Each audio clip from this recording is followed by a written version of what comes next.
Alors là, je vais vous proposer une deuxième séquence en géographie cette fois. Bon, a priori, c'est pas là-dessus qu'on met l'accent, mais j'en avais une en géographie. Je me suis dit qu'elle pouvait être intéressante en rapport avec l'Asie du Sud-Est. Singapour, ville mondiale, un sujet qu'on peut traiter en quatrième. Alors, avec des documents qui ne sont certainement pas ceux que vous aurez dans un sujet de concours, puisque là, il s'agit de documents que j'ai pris sur Wikipédia. Ce sont les différents classements des villes mondiales. Mais il n'est pas impossible que vous ayez un document équivalent, évidemment plus utilisable dans le milieu universitaire. L'idée, c'est à partir de ces différents classements des villes mondiales, de les localiser sur un planisphère muet et à chaque fois de nommer les pays dans lesquels se trouvent ces villes. Et c'est comme ça qu'on mettra en évidence les villes mondiales et les grandes puissances ainsi que la triade, les trois pôles de la triade. Et alors, l'intérêt de procéder comme ça, c'est d'arriver à l'idée que Singapour est en fait la plus grande ville mondiale qui est, excusez-moi, Singapour est la plus grande des villes mondiales qui soit extérieure à l'un des pôles de la triade.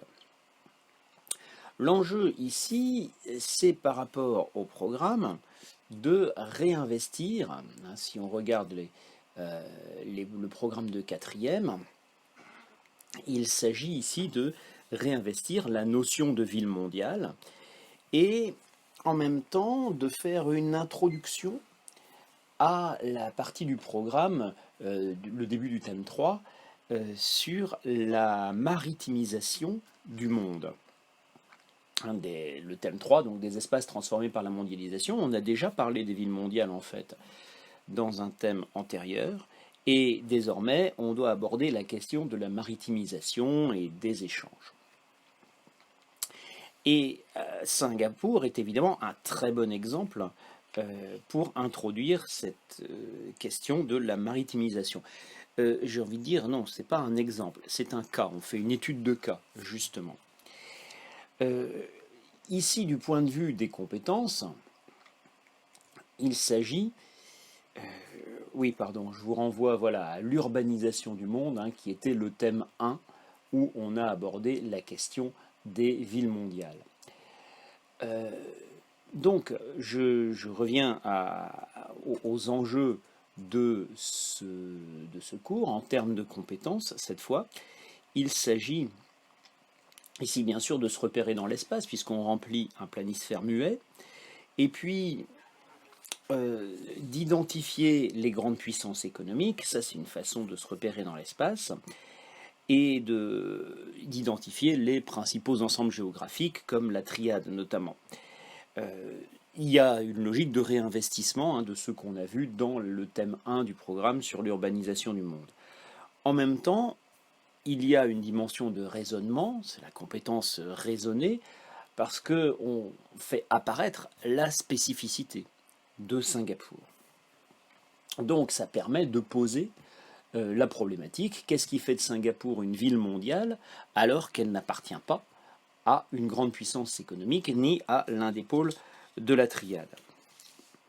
À partir de là, une fois qu'on a posé la problématique, on peut apporter un ensemble de documents sur Singapour. Alors j'en ai pris quelques-uns, essentiellement des documents iconographiques, mais bien entendu, il y en aurait beaucoup plus à utiliser et un dossier documentaire qui vous serait donné au concours serait plus riche et proposerait des documents plus variés.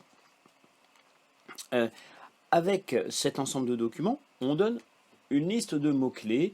Alors, tous ces termes ne sont pas des mots-clés, il y a des termes simplement de vocabulaire et il y a des mots-clés. La différence, c'est que un mot-clé implique une notion et peut être relié à un problème. Un mot de vocabulaire est simplement une façon de désigner un fait et non un problème. Sur cette base, avec ces documents et ces mots-clés, eh bien l'idée c'est d'associer chaque document à un des mots-clés.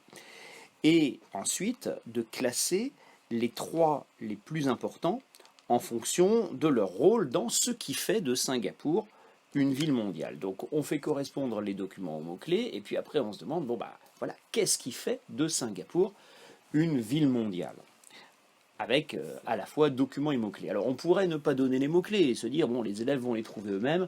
Là, ça risque d'être très difficile et on risque de perdre beaucoup de temps dans la reformulation et au bout du compte, de les frustrer un petit peu parce qu'on leur apportera les mots-clés, il y a assez peu de chances que ce soit les mots qu'ils ont choisis et à trop laisser de liberté, justement, le risque, c'est que on finisse par devoir tout reprendre en main à la fin, ce qui enlève tout sens à la liberté qu'on a pu donner.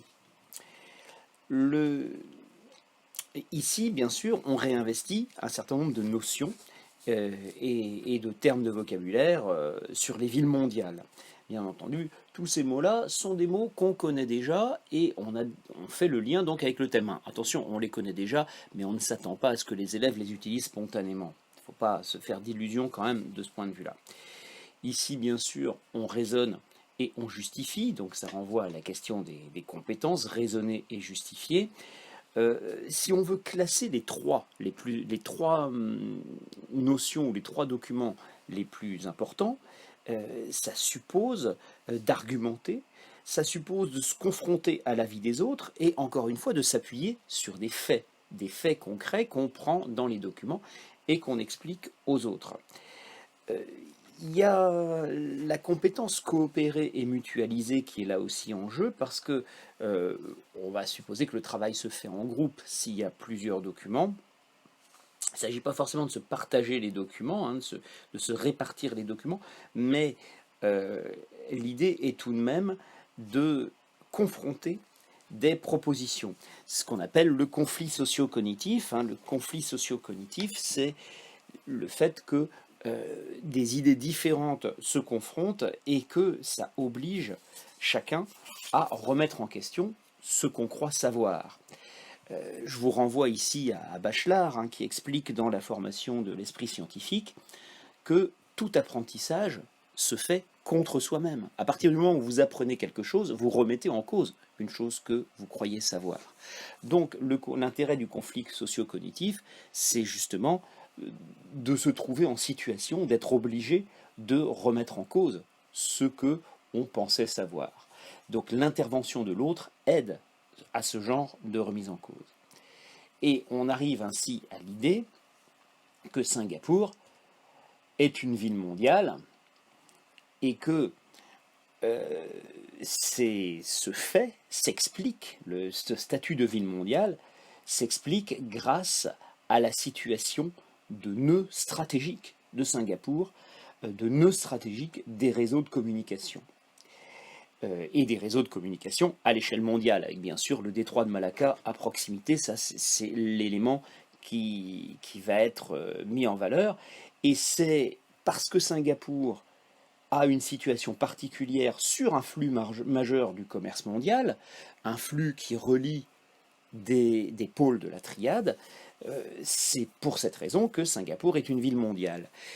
Et là, ça permet d'amener la question de l'importance du commerce maritime, et je crois que cette étude de cas constitue une très bonne introduction à la partie sur la maritimisation du monde.